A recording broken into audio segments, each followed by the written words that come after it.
All right, it's Ask the Doctor time, a new segment we've got here where we actually ask the doctor key questions about the pandemic. September, of course, right around the corner. A lot of parents coast to coast worried and wondering if their kids are going to be okay and safe at school. With the answers to some of your questions, let's go to Vancouver. Infectious disease specialist, Dr. Brian Conway. Dr. Brian Conway, we're going to ask the doctor, and in that case, it's you. Thanks for coming on the show.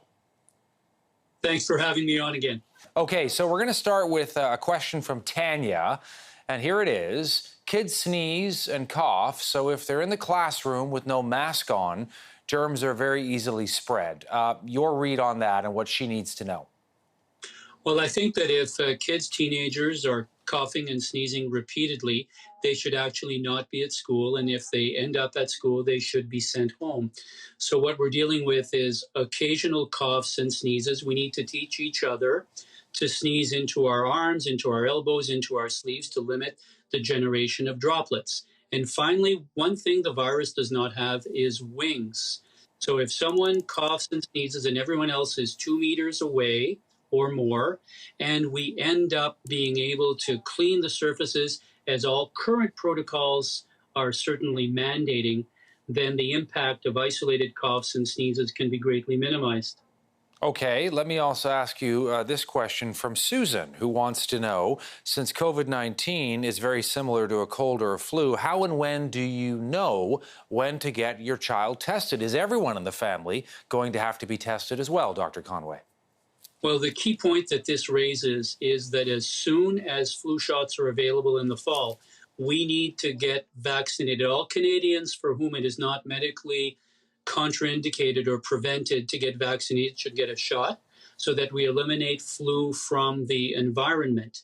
Beyond that, I think we'll have to err on the side of caution. Anyone who has a fever, a cough, a change in their sense of smell, sense of taste, and feels generally unwell should request a test. The test should be made available. The results should be made available within a day. And if you ask for a test and it is denied, it should be very clear why it was denied and what should mandate that a test be done should circumstances change. So we need to test more often than not after, of course, everyone has gotten a flu shot. Okay, this one from Cara Lee, who has sent this in to us at CTV News. Can you discuss the importance of proper ventilation? Well, ventilation is important so that we breathe the cleanest air possible. And for the transmission of respiratory infections, it has been shown to play a role in many cases. For COVID-19, its role is much less clear. If we think of transmission of COVID-19 on airplanes, it occurs to people that are sitting close to the person who is infected, not far away as could be transmitted through the ventilation system. So it will be important to have the best ventilation system possible. But the best protection we have against getting infected is not better ventilation. It's staying 2 meters away from people whenever possible. Okay, this comes in from Diana, who is concerned, Dr. Conway, about when her child goes back to school. Not only is my child being exposed to 60 other people, but all of the other people within those people's bubbles. This increases all of our risk exponentially. What would you say to her?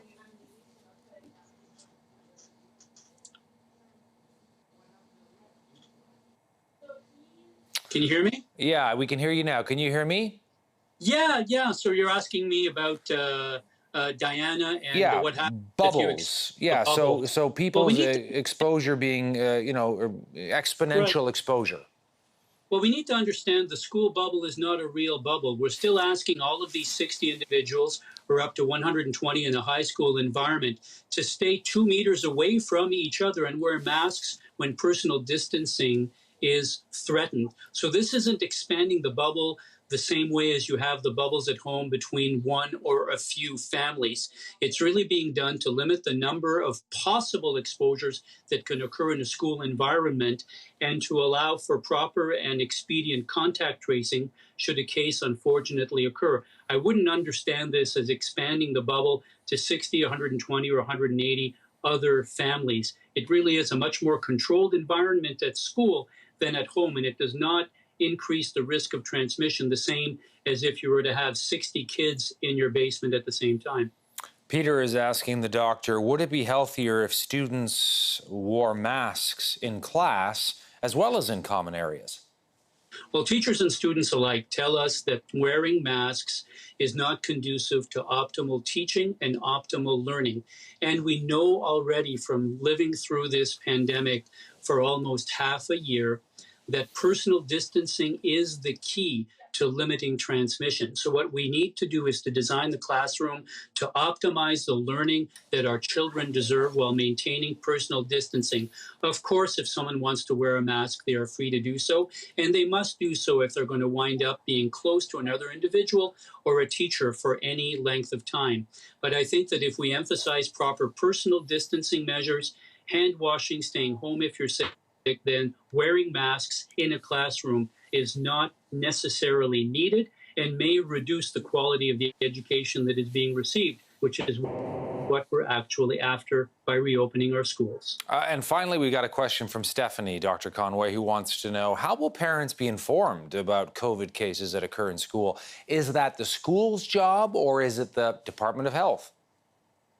Well, that needs to be worked out, but it's very important that each case be diagnosed as quickly as possible, that the person who's infected be informed, that their parents, guardians be informed, and that tracing occur as quickly as possible. So my take would be, let's make sure that there's a process, implement public health authority procedures to make sure that everyone finds out as quickly as possible.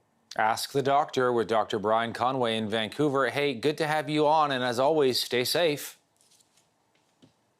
And back at you, let's stay safe. Sounds like all the parents that asked the questions want to stay as safe as possible. So props to all of them.